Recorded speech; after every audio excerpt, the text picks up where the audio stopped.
So we're going to talk a lot about some structure at address. I'd like to see that straighten up just a tad.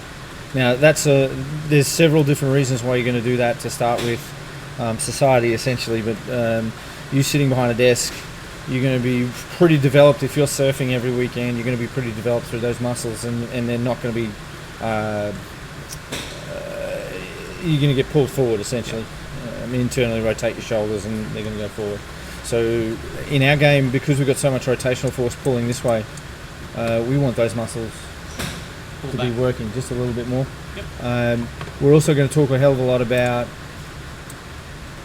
a stable axis.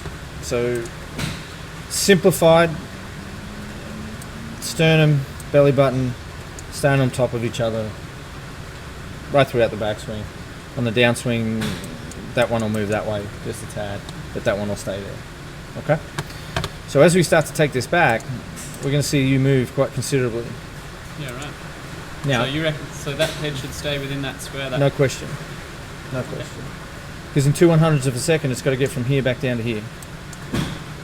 And my body's not going to move back there. Well, you've probably found this already. You'll probably play 2 or 3 really good holes, and then you'll play 3 or 4 really interesting ones, and then all of a sudden you'll play 2 or 3 really good holes again. 100%. And unfortunately, it's going to feel the same because that will work if you do lots and lots and lots and lots of practice.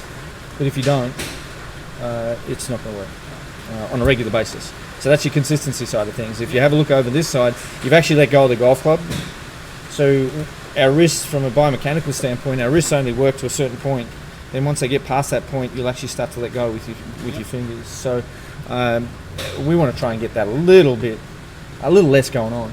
The other part, from the science point of view, our little friend Newton, if you're pushing into the ground, it'll push back at you equal and opposite. Now, if you've moved that far that way, you're only using one foot to push in the ground with. Yep. We're not creating a little force coupling, so we want both feet to push in the ground. Okay. So if we go and have a look at some other players, and I can pick any number of different players, and they'll all be the same. I just picked this kid because he's a very good ball striker. Yep. Yeah, right. His head doesn't even move. And he hits it miles and really doesn't swing it that far. Yeah, my club was like... That's correct, yeah. Almost a round back on itself. That's right. So when you start to then...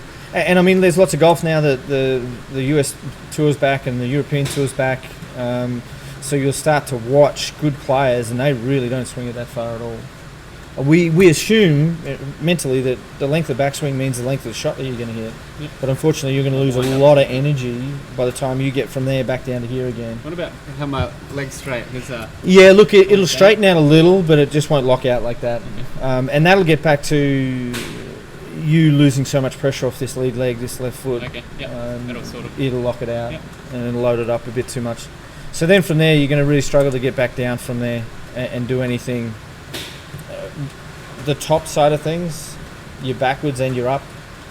So we've just lost any sort of pressure into the ground, and then therefore you're going to be dribbling along the ground because you've just the radius has just got further away from the golf ball, essentially narrowed quite considerably.